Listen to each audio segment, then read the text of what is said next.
lumbar triangle.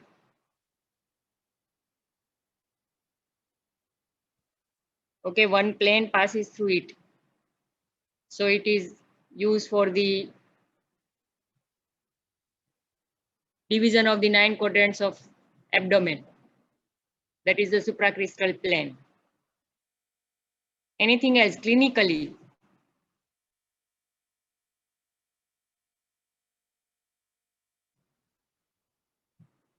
Somebody has written that it lies between L3 and L4. So what is the use of it?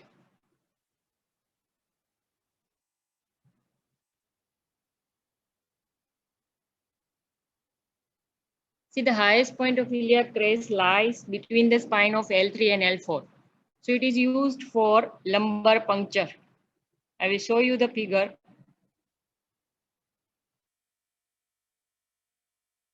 So it lies just behind the midpoint of iliac crest at the level of interval between the spines of L3 and L4 vertebrae.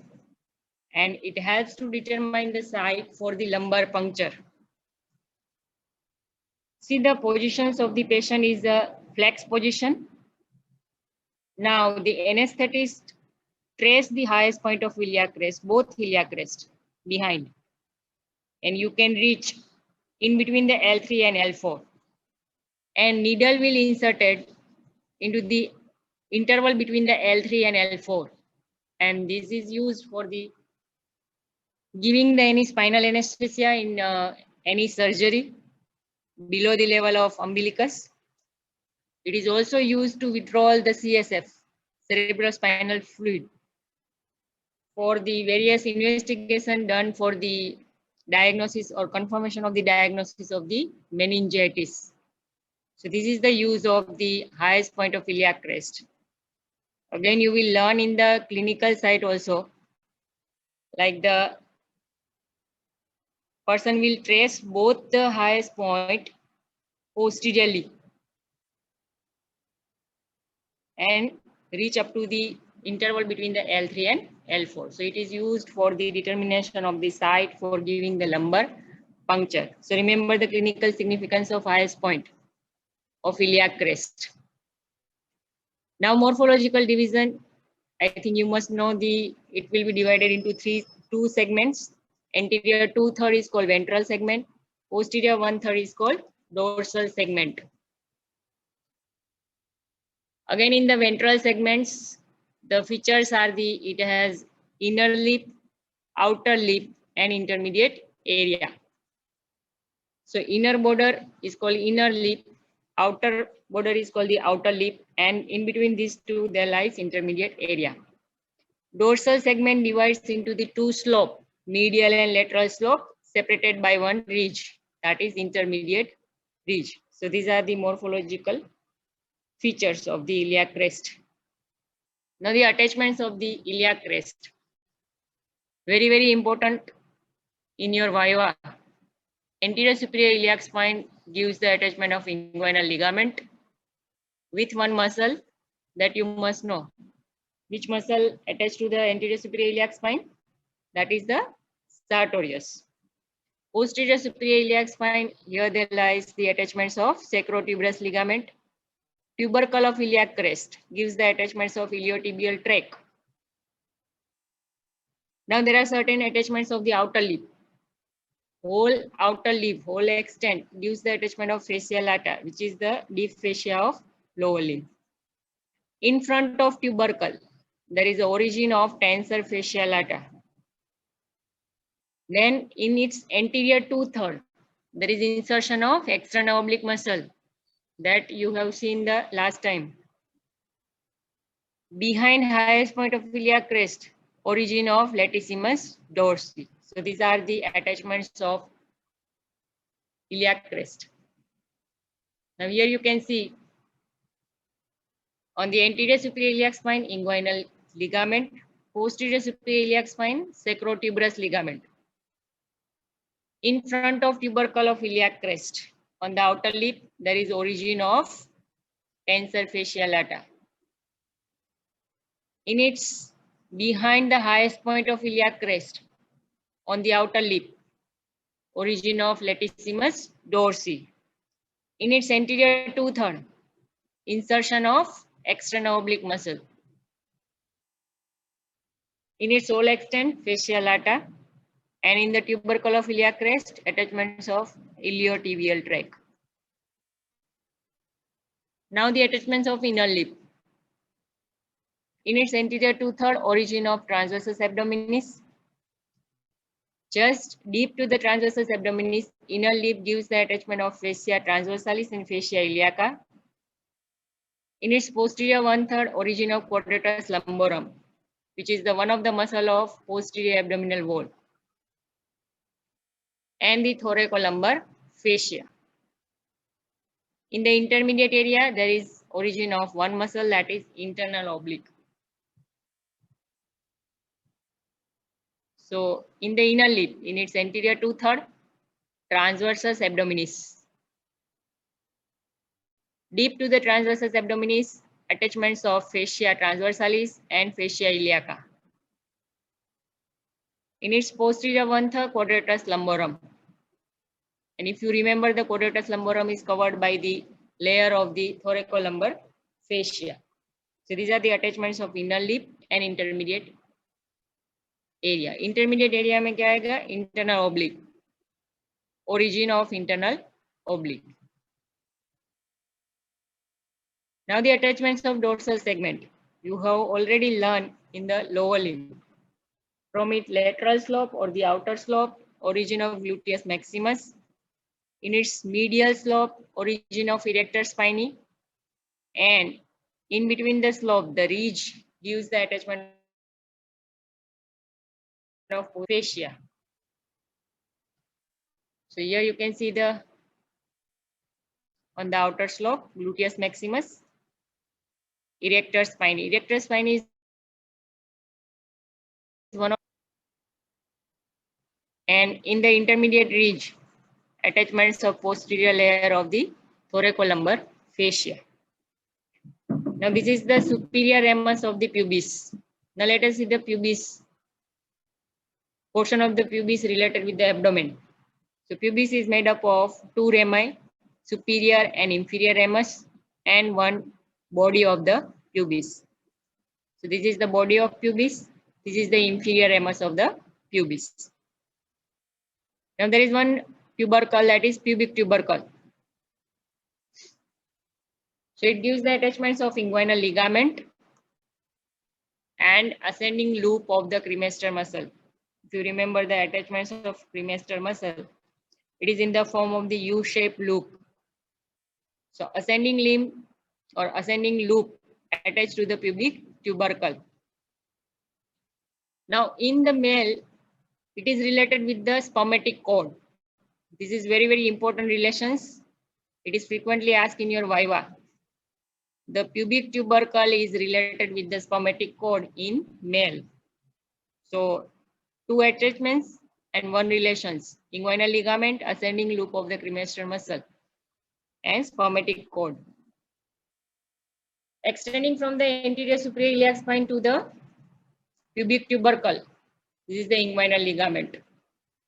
And it is nothing but the modification of external oblique aponeurosis.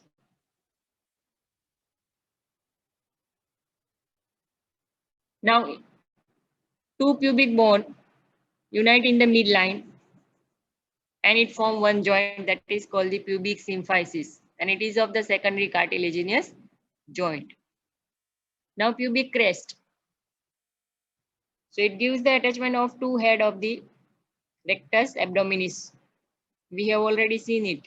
Medial part for origin of the medial head, lateral part origin of lateral head of rectus abdominis.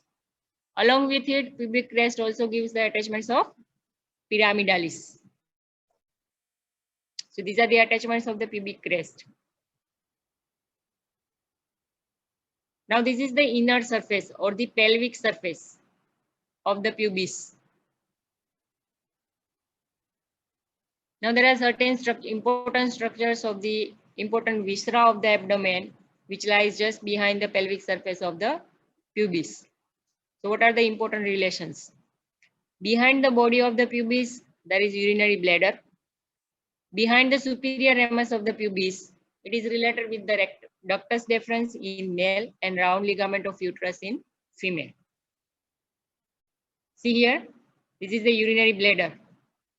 It lies behind body of pubis. Here you can see the ductus deferens.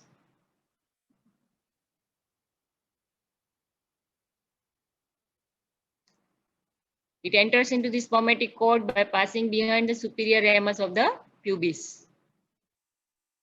And it is related in the female round ligament of uterus. Now the inner surface of istiopubic ramus. See, this green colored as well as gray colored. And this is the junction between the ischium and pubis. So istiopubic ramus, important structure related with the inner surface of istiopubic ramus. For its relations, it will be divided into the three area by two ridge, upper ridge and lower ridge. So three area, upper area, middle area, and the lower area. By two ridge, upper ridge and lower ridge. So what are the important relations as well as attachments of the inner surface of istiopubic ramus? Upper ridge gives the attachment of upper layer of urogenital diaphragm. Again, you will learn in detail in the pelvic cavity. Lower ridge gives the attachments of perineal membrane. Upper area gives the origin of obturator internus. You have already learned it. Attachments of obturator internus. Middle area and lower area gives the attachments of muscles of perineum. Figure for the attachments of inner surface of istiopubic ramus. But detail you will learn in the perineum as well as in the pelvic cavity. So just remember the attachments of the inner surface of the istiopubic ramus. वो भी आपको viva में पूछते हैं, ठीक है? So upper lip, upper ridge gives the attachment of upper layer of the urogenital diaphragm. Lower ridge gives the attachments of perineal membrane. Upper area provides the origin of the obturator internus, and rest of the two area gives the attachments of muscles of perineum. So that's all about related with the abdomen. Now the lumbar vertebrae.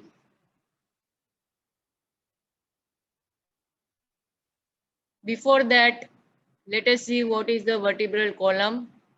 How many vertebrae are present in the vertebral column? What are the different curvature of the vertebral column?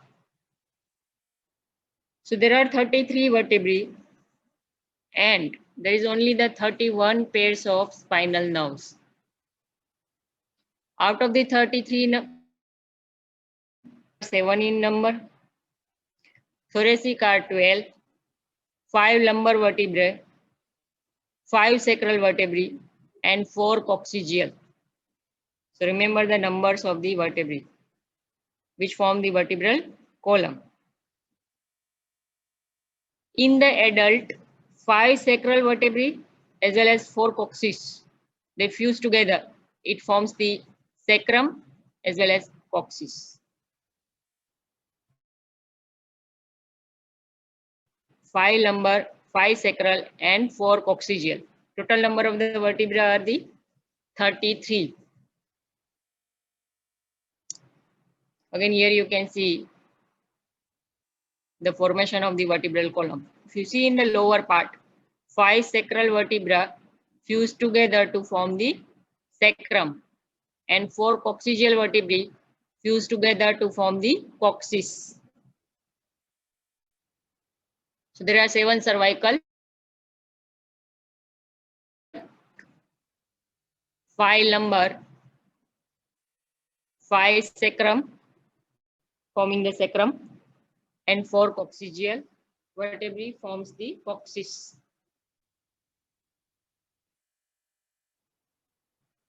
Now if you see in the sagittal plane, there are 2 types of curvatures are present in the vertebral column. Primary curvatures. See, the primary curvature is the concave It is concave anteriorly. And this curvature present since birth. And it is due to the shape of the vertebral body. While the secondary curves or secondary curvatures, they develops after birth. It is present in the region of the cervical region when baby start holding his head. So it develops at the age of 6 to 7 months. Another secondary curve when baby start standing without support on his both lower limb. So when the baby start upright positions at the age of the 12 to 13 months. So there are two secondary curves. One is present on the cervical region and other one is present on the lumbar region. And it is just opposite to the primary curve.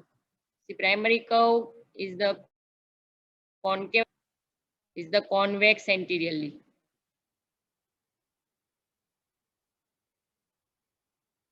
See, the primary curve is present at the two region, thoracic region and sacral region, and it is concave anteriorly. And this is called the kyphosis. The curvature which is concave anteriorly is called the kyphosis, and it's a primary curve.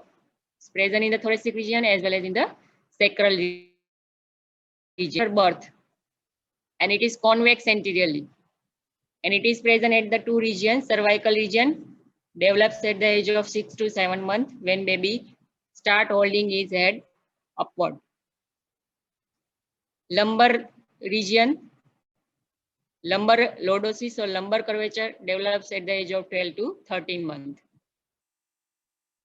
So the kyphosis is the concave anteriorly present in the thoracic region and sacral region, and it is the primary. While the lordosis is the convex anteriorly.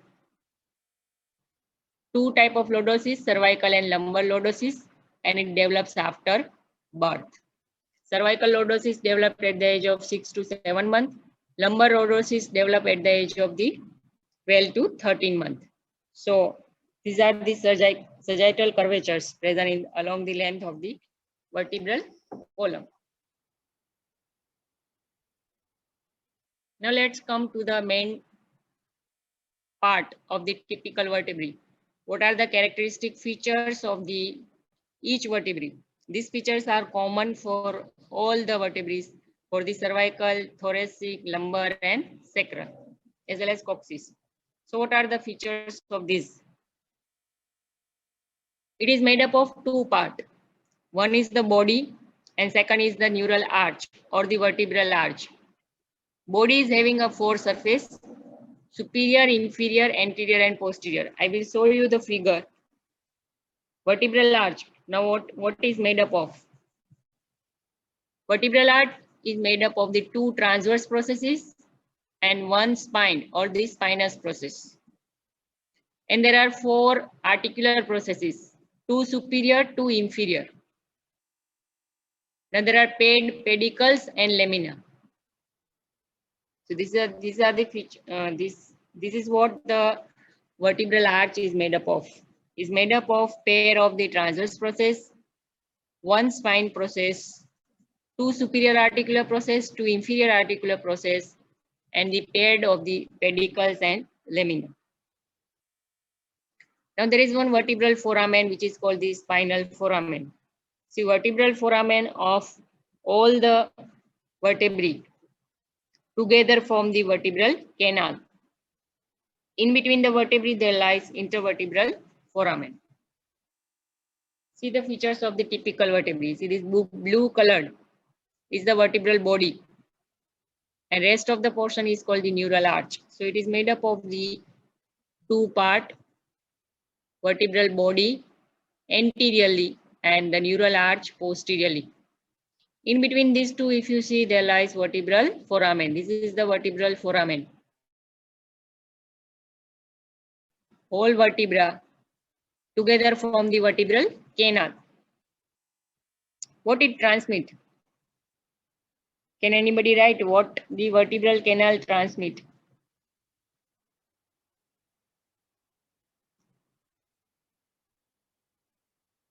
Yes, spinal cord and its surrounding meninges, pia mater, dura mater, arachnoid mater. Right. So vertebral canal transmit the spinal vertebral arch. If you see, there are paired of the transverse process on either side. There is one spinous process. This is the spine, which is also called the spine of the vertebra. And if you see the transverse process joined with the vertebral body by pedicle. So there are paired of the pedicle, right and left. Both transverse process unite with the vertebral body. Both transverse process join with the spinous process by one bony bar, and that is called the lamina. So this is the arrangement of the or the formation of the neural arch or the vertebral arch. It is made up of the paired of the transverse process, one spinous process. Both transverse process fuse with the vertebral body by the pedicle. Both transverse process join with the spinous process by the lamina. So there are paired of the lamina as well as paired of the pedicles. What else lies in the neural arch? There are the pair of the superior articular process and the inferior articular process. One lies above, one lies below. Superior articular process is the articular process of above vertebra, while the inferior articular process is articulates with the superior articular process of the next vertebra.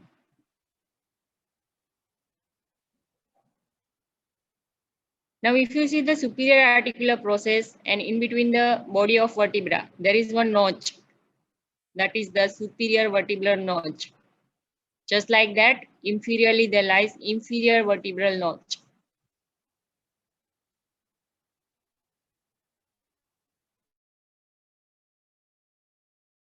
Process to inferior articular process and superior vertebral notch and the inferior vertebral notch.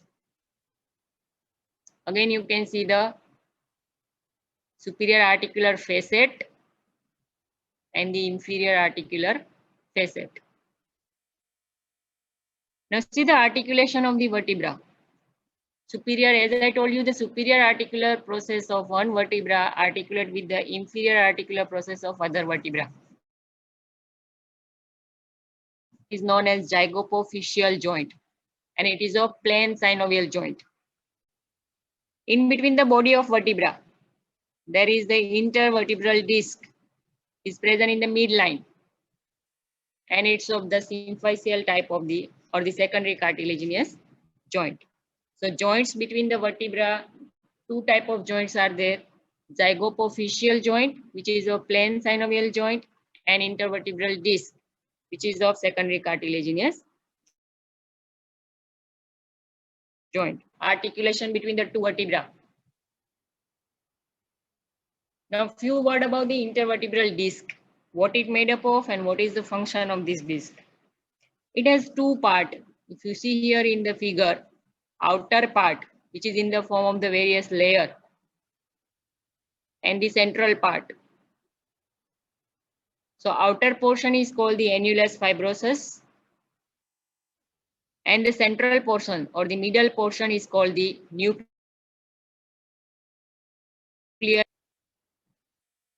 Now name itself says annulus fibrosus is made up of the collagen fibers. There are so many layers of the collagen fibers.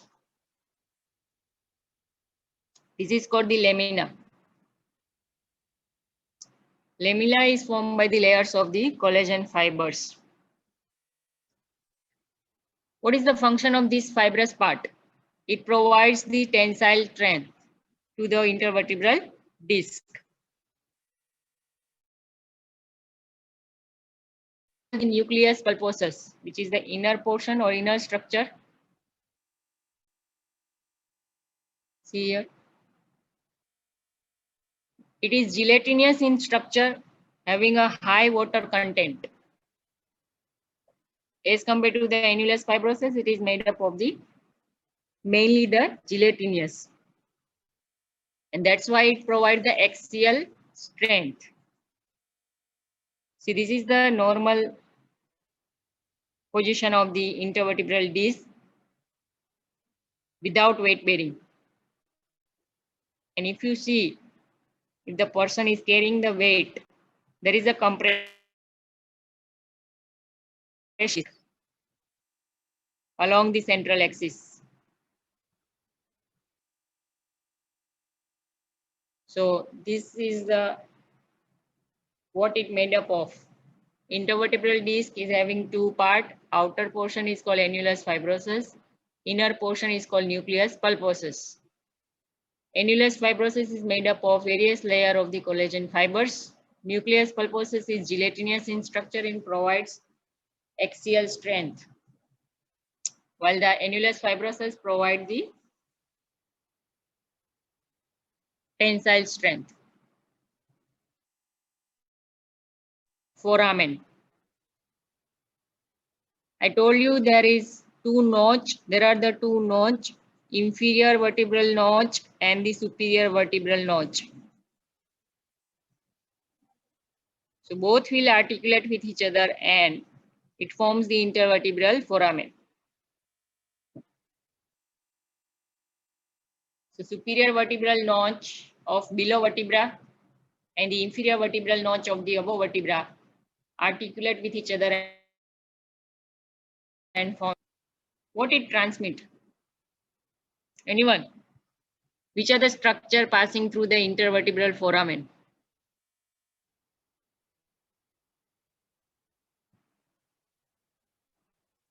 Yes, these are the pairs of spinal nerves. So structure passing through the intervertebral foramen are the spinal nerves. Along with it,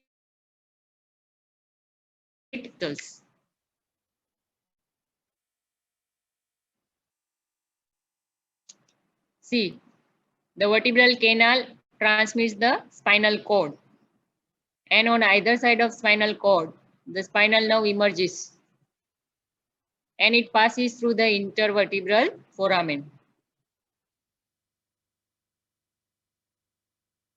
So structure passing through the vertebral canal are the spinal cord and meninges. Now, how will you identify the particular vertebrae? Whether it is cervical vertebra, thoracic, lumbar, or sacrum.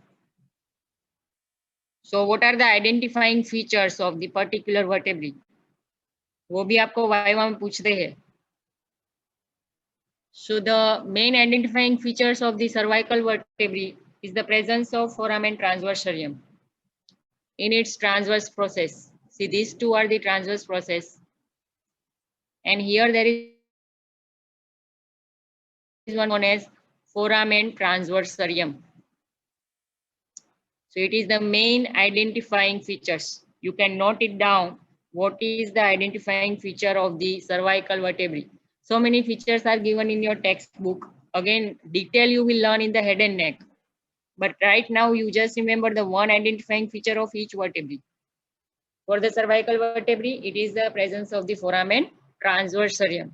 Where it lies in the both transverse process. For the thoracic vertebrae, presence of costal facets in the transverse process as well as in the body of vertebrae. It is the typical identifying features of the thoracic vertebrae. See, the thoracic vertebrae on either side, it articulate with the ribs. Right, there are the 12 pairs of rib and there are 12 thoracic vertebrae. So on out of the all the vertebrae, only the thoracic vertebrae articulates with the ribs. And that's why there are presence of costal facets.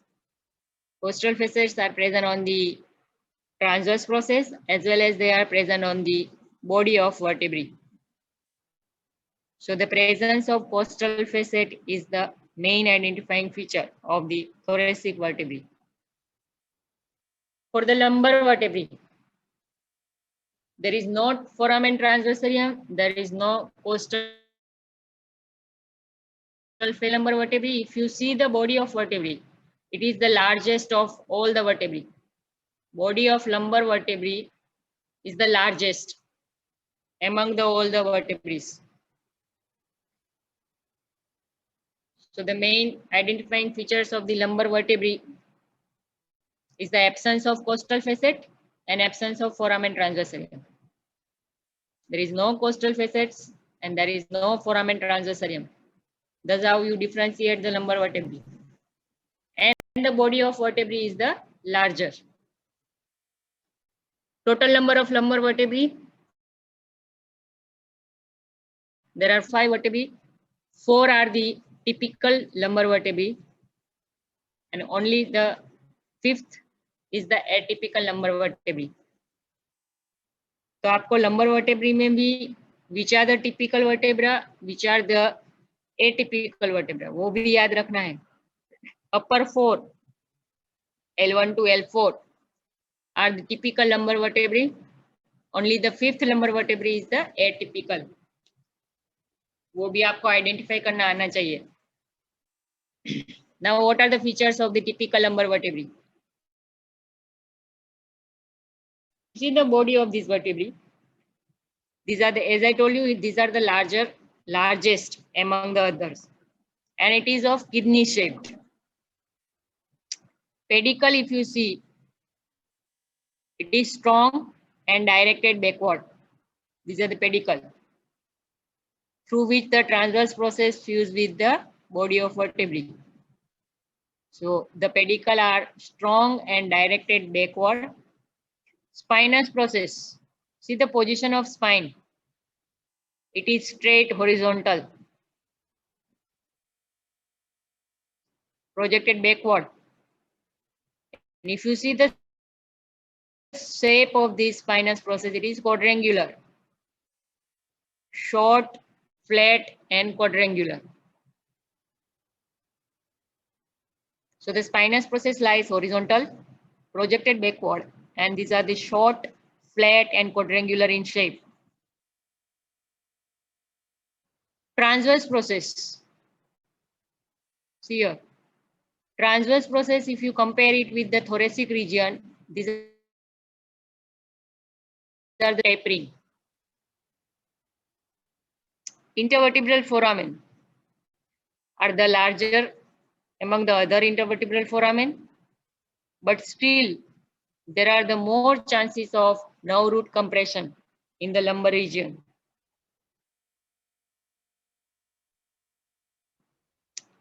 See the transverse process. They are thin and tapering. This is the vertebral foramen, is triangular in shape. Body of vertebra, kidney shape, larger and kidney shape. Transverse process are thin and tapering, and they are shorter than the thoracic region. Spine directed horizontally backward, and it is quadrangular in shape. Now there are the 2 processes are there, which are the features of the typical lumbar vertebrae. See here, on the posterior aspects of the transverse process, there is small tubercle, which is known as a. Another tubercle lies on the posterior aspects of the superior articular process. That is called the mammillary process. So these are the features of the typical lumbar vertebrae. These features are not present in any other region, like in thoracic or in cervical. So presence of 2 processes. One lies behind the transverse process, that is accessory process. One lies behind the superior articular process, is the mammillary process. But how will you differentiate typical lumbar vertebra from the atypical lumbar vertebra? Which one is atypical? That is L5 or fifth lumbar vertebrae. So if you see the distance between the inferior articular process in the typical lumbar vertebra is the same, or it lies nearer to each other as compared to the distance between the superior articular process. I will show you the figure. And in the superior articular process, there are two facets. These facets lies medially backward and upward. I will show you the figure. Inferior articular facets lies laterally forward and downward. See here, this is the posterior view of the lumbar vertebrae. These two are superior articular process, right? And these rounded are the facets, superior articular facets. So what is the direction of superior articular facets? They lies upward, medially, and backward. This is the posterior view. So as I told you, superior articular facets lies medially, backward, and upward. Like that, in the inferior articular process, here the facets are not seen because they lies anteriorly, downward, and forward. So the direction of inferior articular facets are laterally, downward, and forward. Clear? Two facets, superior articular facets lies upward, backward, and medially, while the inferior articular facets lies forward, laterally, and downward. Now see the distance between the two processes, two superior and two inferior. This is the distance between two superior articular process, and this is the distance between the two inferior articular process. So which one is smaller? It's the distance between the two inferior articular process is less as compared to distance between the two superior articular process. See, this distance will differentiate typical from the atypical lumbar vertebrae. It is just reverse in the atypical lumbar vertebrae in the L5. I will show you the figure of L5 also. But you remember this one feature. And if you make out this one feature, you can differentiate typical lumbar vertebra from the atypical. Typical में आपको कोई नहीं पूछेगा which one is L1, which one is L2, which one is L3. वो आपको याद नहीं रखना है. सिर्फ आपको याद रखना है upper four vertebra are the typical lumbar vertebra and the fifth one is atypical. How will you differentiate? By seeing the distance between superior and distance between two inferior articular process. Typical में क्या होता है? Inferior articular process lies nearer to each other.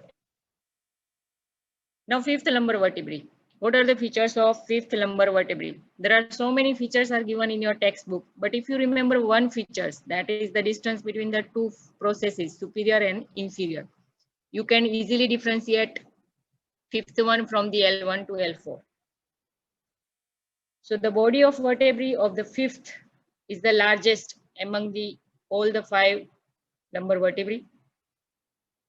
Transverse processes are very short and they are thick and pyramidal in shape. Transverse process is attached to the body by the pedicle, and pedicle is also very short. Spinous process is the short and rounded.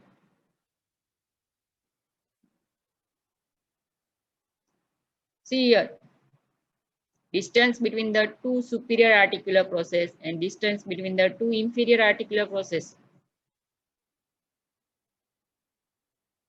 So which one is larger? Is the distance between the two inferior articular process. So remember this one differentiating feature. If you see the distance between the two inferior articular process, either it is same, just like a distance between two superior, or it is more than the distance between the two superior articular these features that differentiate typical from the atypical lumbar vertebrae. Now the attachments. It gives the attachments of certain ligaments and muscles of the back. Two ligament, anterior longitudinal ligament and the posterior longitudinal ligament. Ligamentum flavum. Two ligament attached to the spine, interspinous ligament and supraspinous ligament. See on the anterior surface of the body of each vertebrae. Use the attachment of one longitudinal band, and that is longitudinal ligament. Just like that posterior surface, and it runs through the vertebral canal. That gives the attachment of posterior longitudinal ligament. If you see the ligamentum flavum, this is the portion of the lamina, right? Through which the transverse process unite with the spinous process. Upper border of this ligamentum flavum are very short, extending from the upper border of lamina of one vertebra to the lower border of the lamina of the other vertebra. See this band attached to the lamina of the two vertebra. Short band of the ligament present between the lamina of the two vertebrae. That is the ligamentum flavum. See the spinous ligament. Into the spine of the two vertebrae. This is interspinous. Supraspinous, extending upward from the tip of the spinous process. This is the supraspinous ligament. So two interspinous and supraspinous, and this is the band of the ligamentum flavum. Again, here you can see the anterior longitudinal ligament and posterior longitudinal. Now, attachments of important muscles. Muscles of the posterior abdominal wall. Two muscles are the muscles of posterior abdominal wall. These are the quadratus lumborum and psoas major. Other two muscles are muscles of back, erector spinae and multifidus, lumbar multifidus. Other than the muscles, it gives the attachments of thoracolumbar fascia as well as the crura of diaphragm, right and left cross of diaphragm. I think you are familiar with this figure. I have shown you this figure in the anterior abdominal wall. Right, here you can see the attachments of the muscles of posterior abdominal wall. Medial one is the psoas major muscle. Lateral one is the quadratus lumborum. So what is the attachments of the psoas major muscle? It attaches on the side wall of the body of vertebrae as well as anterior surface of the transverse process in its medial 2/3. So this is the attachments of psoas major muscle of the all lumbar vertebrae extending from L1 to L5. What is the attachments of the quadratus lumborum? It attaches to the anterior surface in its lateral 1/3 of transverse process. This is the attachments of quadratus lumborum. Now what is the attachments of erector spinae? It attaches to the posterior surface of the transverse process as well as lamina as well as side surface of the spinous process. So this is the vast attachments of the erector spinae. Again, I repeat, psoas major attached to the side surface of the body of vertebrae and medial 2/3 of anterior surface of transverse process. Quadratus lumborum, lateral 1/3 of anterior surface of transverse process. Erector spinae, posterior surface of transverse process, lamina, as well as side surface of the spinous process. See here. This is the psoas major muscle. Arises from all the lumbar vertebrae, L1 to L5. And you must be knowing the insertion. Where it get inserted? Psoas major muscle. Anyone? What is the insertion of the psoas major muscle? Yes, in the lesser trochanter of the femur.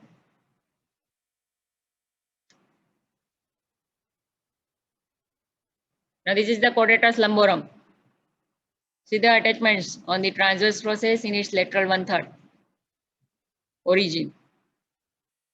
As well as it also arises from the 12th rib and it inserted on the quadratus lumborum and inserted on the iliac crest.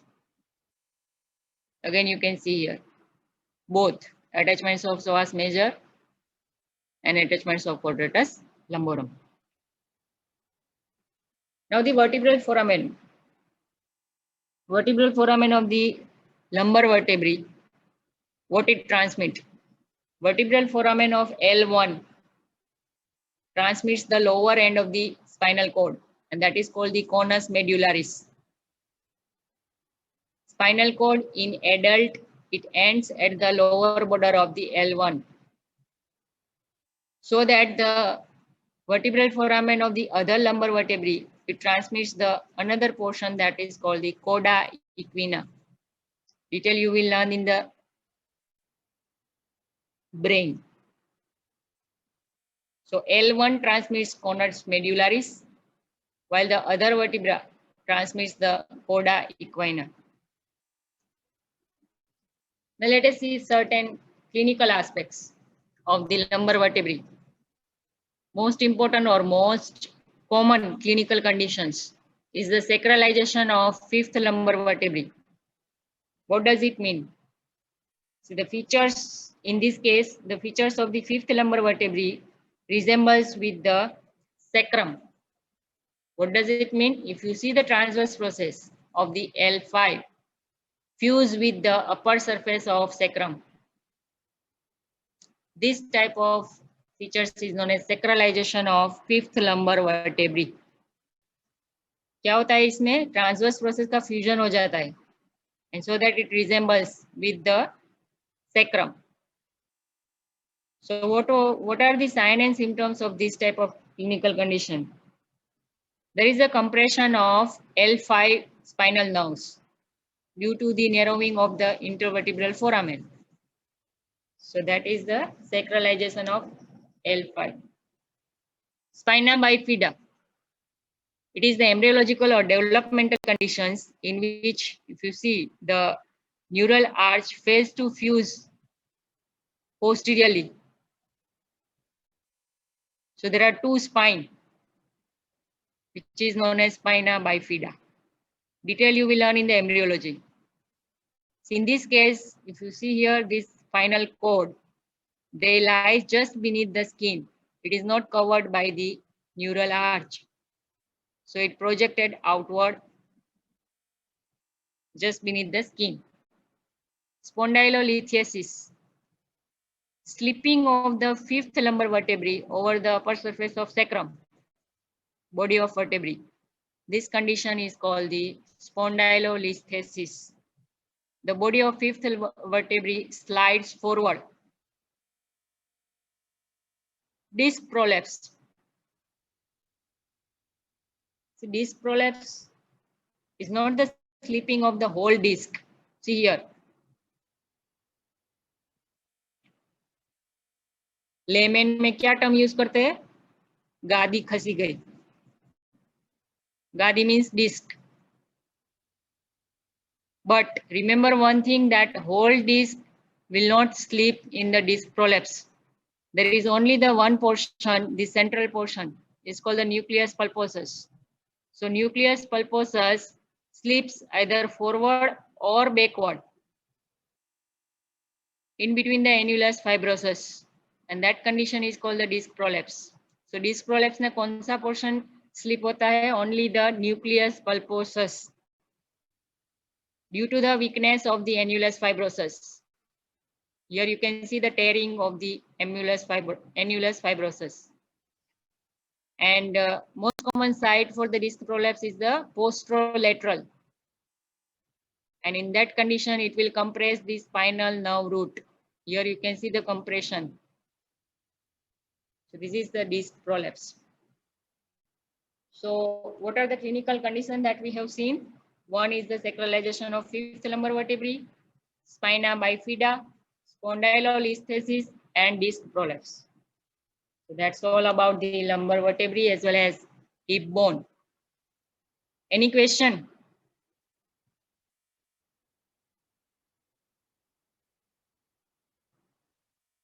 You start entering your roll number in chat box.